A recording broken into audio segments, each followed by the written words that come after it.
أعوذ بالله من الشيطان الرجيم.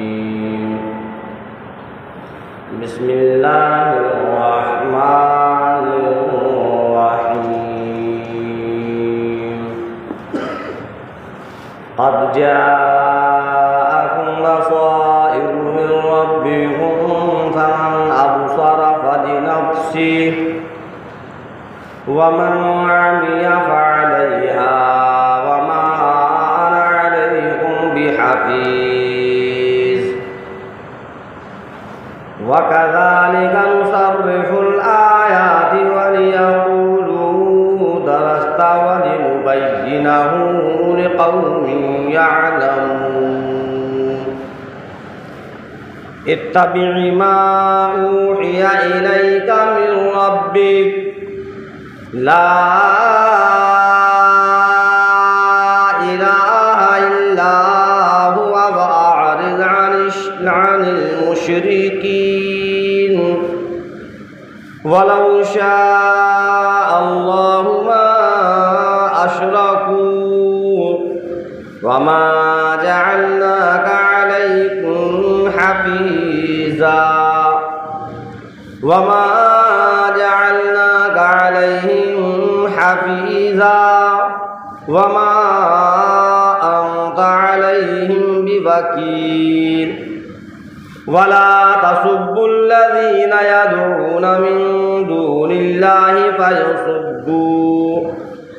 فيسبوا الله عدوا بغير علم. كذلك زينا لكل أمة عملهم ثم إلى ربهم مرجعهم فينبئهم بما كانوا يعملون. صدق اللہ العظیم. شروع کرتا ہوں اس پروردگار کے نام سے جو بڑا مہربان نہایت رحم کرنے والا ہے. سورہ انعام 7واں پارہ 7ویں پارے کے 19ویں رکوع کی آیتیں ہیں. ان آیات کے اندر اللہ تبارک تعالیٰ نے سارے کے سارے انسانوں کو سارے اپنے بندوں کو بتلایا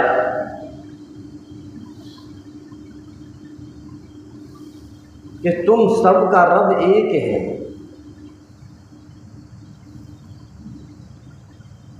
اگر کسی آنکھ نے رب کو نہیں دیکھا تو اس رب کی نشانیاں موجود ہیں، ایسی ایسی نشانیاں موجود ہیں جس سے کہ پتہ چلتا ہے کہ ہاں رب ہے. تو ان نشانیوں پر نظر کرو، ان نشانیوں کو دیکھو، ان علامتوں کو دیکھو اور پھر رب کائنات پر ایمان لاؤ جو ساری کی ساری کائنات کر رہا ہے. کون سی وہ علامتیں ہیں، کون سی وہ نشانی ہے، کون سی وہ چیزیں ہیں جس سے کہ رب کی وحدانیت کا پتہ چلتا ہے. اللہ رب العزت نے ایسی ایسی چیزوں کو بنایا کہ جس پر اگر ہم نظر ڈالیں تو اس سے خود بخود پتہ چل جائے گا کہ ہاں رب ہے. مثال کے طور پر اس زمین کو بنانے والا کون ہے، اس آسمان کو بنانے والا کون ہے، یہ روزانہ جو دنیا کا نظام چلتا ہے اس نظام کو چلانے والا کون ہے. سورج اپنی جگہ سے نکل رہا ہے، چاند اپنی جگہ سے نکل رہا ہے، ستارے اپنی جگہ ٹمٹما رہے ہیں. آخر ان کو نکالنے والا کون ہے؟ جو ان کو نکالنے والا ہے وہی پروردگار عالم ہے. جو اس نظام کو چلانے والا ہے وہی رب کائنات ہے. رات آتی ہے دن چلا جاتا ہے، دن آتا ہے رات چلی جاتی ہے. اس رات کو آنے جانے اور دن کو لانے لے جانے والا کون ہے؟ اللہ رب العزت نے ایک چیز نہیں، ایک علامت نہیں، ایک نشانی نہیں، سینکڑوں نشانیاں اور اپنی سینکڑوں نعمتیں بندے کو دکھلائیں کہ دیکھو اس چیز پر غور کرو اور پھر سمجھو کہ اس کو بنانے والا کون ہے۔ اسی چیز کو اللہ نے ان آیات کے اندر بیان کیا، قَدْ جَاءَكُمْ بَصَائِرُ مِن رَبِّكُمْ فَمَنْ أَبْصَرَ فَلِنَفْسِهِ، تحقیق کے پہنچ چکی تمہارے پاس بہت سی علامتیں، بہت سی نشانیاں تمہارے رب کی طرف سے، فَمَنْ أَبْصَرَ فَلِنَفْسِهِ، بس جس نے دیکھ لیا بس وہ اسی کے واسطے ہے، وَمَنْ عَمِيَ فَعَلَيْهَا، اور جو اندھا رہا، جس نے نہیں دیکھا، یعنی ان نشانیوں کو دیکھنے کے باوجود پھر بھی وہ نہیں سمجھتا، اس کے بعد بھی وہ دوسروں کی پوجا پاٹ میں لگا رہتا ہے، پھر بھی وہ دوسروں کو اپنا رب سمجھتا ہے، پھر بھی دوسروں کے سامنے جھکتا رہتا ہے، فَعَلَيْهَا، تو پھر اس کا خود کا نقصان ہے۔ ان علامتوں کو دیکھ کر جو اللہ پر یقین لے آئے گا، اللہ پر ایمان لے آئے گا، جو دین اسلام کے اندر داخل ہو جائے گا، وہ اسی کے واسطے کامیابی ہے۔ اور ان علامتوں کو دیکھ کر، ان نشانیوں کو دیکھ کر پھر بھی وہ اسی طریقے سے جہالت کی گمراہیت کے اندر رہا، جہالت کے دلدل کے اندر رہا، اسی طریقے سے دوسروں کی پوجا پاٹ میں لگا رہا، اور اللہ کی ان علامتوں اور ان نشانیوں سے اندھا بنا رہا، فَعَلَيْهَا، بس اسی کا نقصان ہے، کسی اور کا نقصان نہیں ہے۔ وَمَا أَنَا عَلَيْكُمْ بِحَفِيظ، اور یہ فرمایا پروردگار عالم نے، اور میں تم پر نگہبان نہیں ہوں، یعنی میں یہ نہیں چاہتا کہ تم کو مجبور کر کر زبردستی دین کے اندر داخل ہو۔ اللہ رب العزت نے صاف طریقے سے فرما دیا یہ دین اسلام ہے، اس میں کوئی زبردستی نہیں چلتی ہے، تو خود اسلام کے اندر آؤ، خود اللہ کی وحدانیت کو پہچانو، اور خود ان علامتوں کو، ان نشانیوں کو دیکھ کر پھر تم یہ فیصلہ کرو کہ سچ اور حق کیا ہے۔ کسی کے کہنے پر، کسی کی جبرن، لا اکراہ فی الدین، اللہ نے قرآن کریم کے اندر فرمایا کہ دین کے اندر کوئی زبردستی نہیں ہے۔ مذہب اسلام کسی کو مجبور نہیں کرتا کہ مذہب اسلام کو قبول کرو۔ حق اور غلط دونوں چیزیں سامنے موجود ہیں، اب تم فیصلہ کرو کہ حق پر چلو گے یا غلط پر چلو گے۔ اللہ رب العزت نے فرمایا کہ ساری کی ساری چیزیں کھلی ہوئی ہیں، ہاں جو بندہ کوشش کرتا ہے تو اللہ پھر اس کو ہدایت دے، اور جس کی کوشش نہیں ہے اللہ اس کو ہدایت نہیں دیتا۔ اللہ رب العزت فرماتا ہے کہ میں اس قوم کی حالت کو ہرگز نہیں بدلتا جو اپنے بدلنے کی کوشش نہ کرے۔ اب اگر کوئی یہ کہے کہ مذہب اسلام ایسا مذہب ہے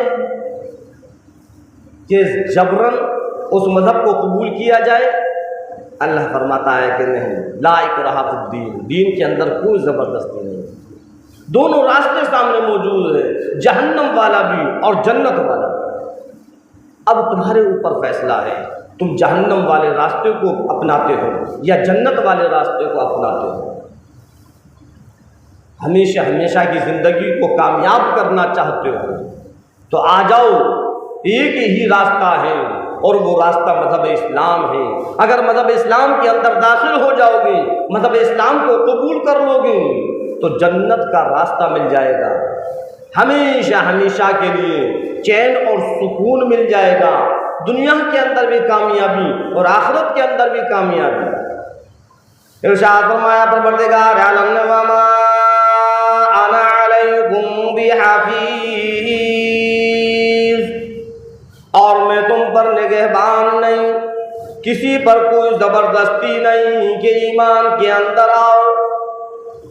دوسری جگہ ارشاد فرمایا پروردگار عالم نے، لا اکراہ فی الدین، دین کے اندر کسی پر زبردستی نہیں ہے۔ اگر تم کامیاب ہونا چاہتے ہو، اگر دنیا کو اور آخرت کو کامیاب بنانا چاہتے ہو تو آ جاؤ، مطلب اسلام کو قبول کرو۔